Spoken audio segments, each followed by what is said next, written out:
বাংলাদেশের প্রাচীনতম বৌদ্ধ তীর্থস্থান হিসেবে পরিচিত কক্সবাজারে রাম উপজেলার রাংকুট বনাশ্রম বৌদ্ধবিহার।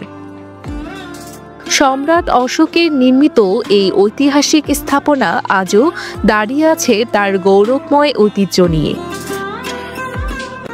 প্রাচীন এই বৌদ্ধবিহারের শিল্প স্থাপত্য এবং কারুকার্যের অপরূপ সৌন্দর্য এখনো অনেকের দেখা হয়নি।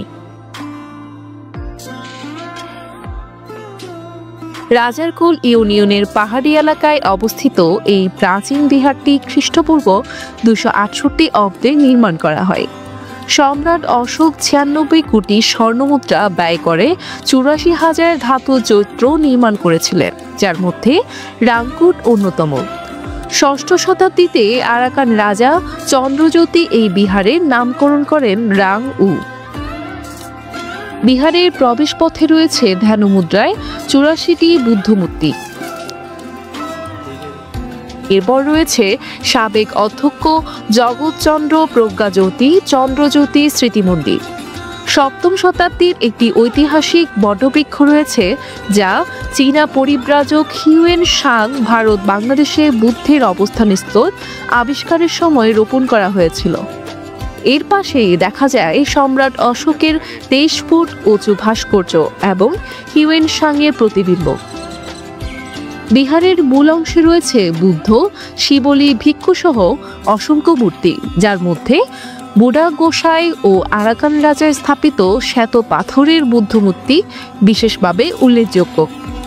প্রাচীন এই বৌদ্ধবিহার শুধুমাত্র ধর্মীয় তীর্থস্থান হিসেবেই নয়, একটি জনপ্রিয় পর্যটন কেন্দ্র হিসেবেও প্রতিষ্ঠা লাভ করেছে।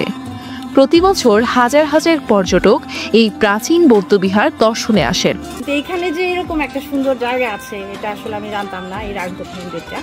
তো পরে এই কিছুদিন গত সপ্তাহেই আমি জানতে পারি এটার কথা। তো এসে এখানের এই যে প্রাচীন এত সুন্দর মানে তৈরি করা, এটা দেখে আমার খুব ভালো লাগছে।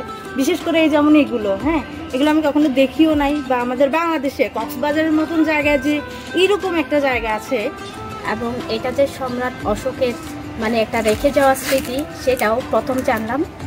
এবং এখানে ওনার অনেক কিছুই দেখছি, বিশেষ করে ওনার এই যে এই ধ্যান গঠন একটা ঝুলন্ত ব্রিজ দেখলাম। বৌদ্ধ অনুসারীদের একটা তীর্থস্থান, চমৎকার লেগেছে।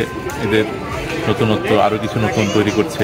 সুন্দর পরিবেশ তো দেখার মতো অনেক কিছু আছে, আপনারা আসেন, সবাই দেখেন, ভালো লাগবে। ভালো লাগতেছে, বউ কোনো ফ্যামিলি সবাই নিয়ে আসছি, খুব সুন্দর।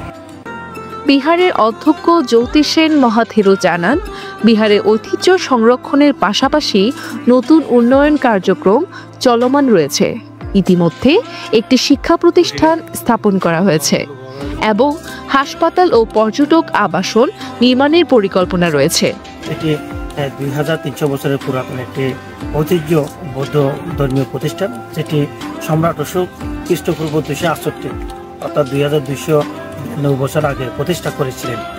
বিশেষ করে মহামতি গৌতম বুদ্ধ এই বৌদ্ধ বিহারে অবস্থান করছিলেন এক রাত্রি, এবং সম্রাট অশোক এই যে 84,000 বৌদ্ধ চৈত্য নির্মাণ করেছিল, তার একটি রাংকুট চৈত্য। হিউয়েন সাং 7ম শতাব্দীতে এই রাংকুট বৌদ্ধ ধর্মীয় প্রতিষ্ঠান তিনি পরিভ্রমণ করেছিলেন।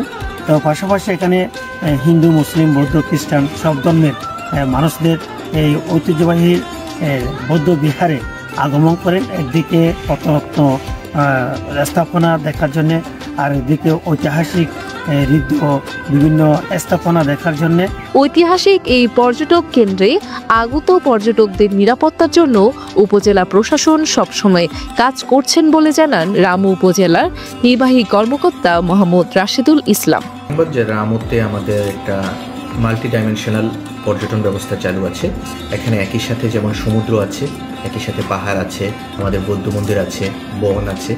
তা আমাদের প্রতিটি কেন্দ্রেই প্রচুর পরিমাণে পর্যটক আসছে, তারা নিয়মিত জায়গাগুলোতে যাচ্ছে, এবং আমাদের প্রশাসনের পক্ষ থেকে পর্যাপ্ত পরিমাণ নিরাপত্তা ব্যবস্থা যাতে এনশিওর করা হয় সেই ব্যবস্থা করা হচ্ছে। এখানে রয়েছে একটি প্রত্ন জাদুঘর, যেখানে 2500 বছরের প্রাচীন নিদর্শন সংরক্ষিত রয়েছে। পর্যটকদের জন্য আকর্ষণীয় স্থাপনার মধ্যে রয়েছে ঝুলন্ত সেতু এবং ধ্যান কুটির। শতাব্দী দেখ, CCN।